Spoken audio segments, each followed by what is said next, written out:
አቡነ ኢግናሺየስ ናይጄሪያውያን በድህነትና በችግር መካከል የወንጌልን ደስታ እንዲመለከቱ አሳሰቡ። በናይጄሪያ ካቶሊካዊት ቤተክርስቲያን የአቡጃ ሀገረ ስብከት ሊቀ ጳጳስ አቡነ ኢግናቲየስ አያው ካይጋማ ክርስቲያኖች አገሪቱ እያጋጠሟት ካለው የኢኮኖሚና የጸጥታ ችግር እየተባባሰ ቢሄድም በእምነት ጸንተው እንዲቆዩና የተስፋና የደስታ ምስክሮች እንዲሆኑ ጥሪ አቅርበዋል።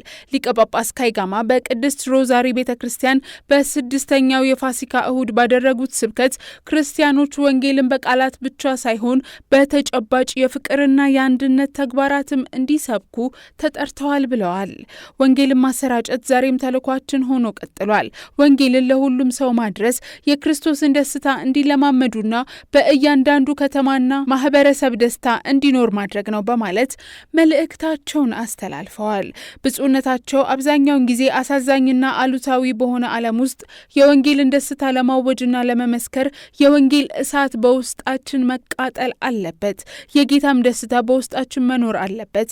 እናም ይህንን ደስታ ለሁሉም በተለይም ለሚያዝኑና ተስፋ ለቆረጡ ሰዎች ማምጣት አለብን በማለት ተናግረው እንደ ክርስቲያኖች የሰዎችን ሕይወት የሚቀይር ነገር ማድረግ አለብን፣ ለክርስቶስ ያለን ፍቅር በቃላት ብቻ መሆን የለበትም ሲሉ መልእክታቸውን አስተላልፈዋል።